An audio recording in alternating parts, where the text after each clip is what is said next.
Hello అందరికీ, ఈరోజు మనం టేస్టీగా సింపుల్గా మటన్ కర్రీ చేసేసుకుందాము.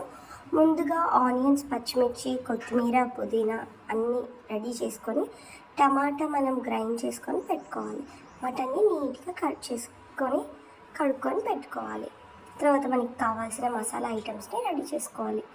స్టవ్ మీద విజిల్ కుక్కర్ పెట్టుకొని అందులో మన మసాలా ఇంగ్రీడియంట్స్ వేసుకొని అవి కొంచెం డీప్ ఫ్రై అయ్యాక కట్ చేసుకున్న ఆనియన్స్ అందులో వేసేసుకోవాలి. మనం ఆనియన్స్ వేసుకున్నాక ఆనియన్స్ నీట్గా కలుపుకోవాలి. లైట్గా కొంచెం ఫ్రై అయిన తర్వాత మనం కట్ చేసుకున్న పచ్చిమిర్చి వేసుకొని మళ్ళీ ఒకసారి కలుపుకోవాలి. కలుపుకున్న తర్వాత అల్లం పేస్ట్ వేసుకోవాలి. అల్లం పేస్ట్ వేసుకొని నీట్గా కలుపుకోవాలి.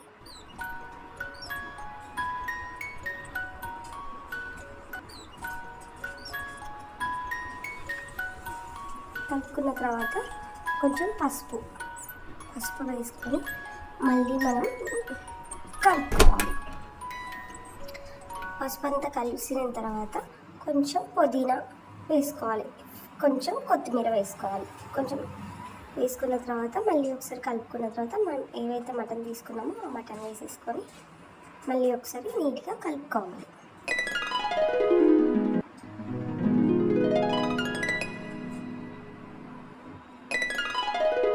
తర్వాత మనం కావాల్సినంత సాల్ట్ వేసుకొని మళ్ళీ కలుపుకోవాలి.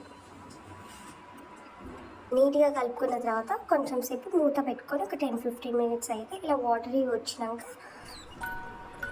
ఇలా వాటర్ రావాలి. మనకి కలుపుకున్నాక ఇలా వాటర్ వచ్చిన తర్వాత మనం ఏవైతే గ్రైండ్ చేసుకున్న టమాటా వేసేసుకొని మళ్ళీ ఒకసారి నీట్గా కలుపుకొని కారం వేసుకోవాలి. మీకు ఎంత కావాలంటే అంత స్పైసీని బట్టి వేసుకోండి. వేసుకున్నాక మళ్ళీ ఒకసారి కలుపుకొని మూత పెట్టేయాలి. ఒక 10 మినిట్స్ అయ్యాక మూత తీసి ఇలా ఆయిల్ పైకి రావాలి, అప్పుడే మనకి అది టేస్ట్ ఉంటుంది. తర్వాత గరం మసాలా, మటన్ మసాలా వేసుకోవాలి.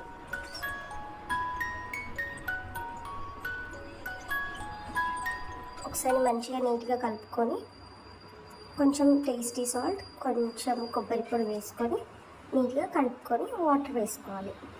ఎంత గ్రేవీ కావాలో అంత వాటర్ వేసుకొని ఒక 6 విజిల్స్ ఇచ్చేసేది కంప్లీట్.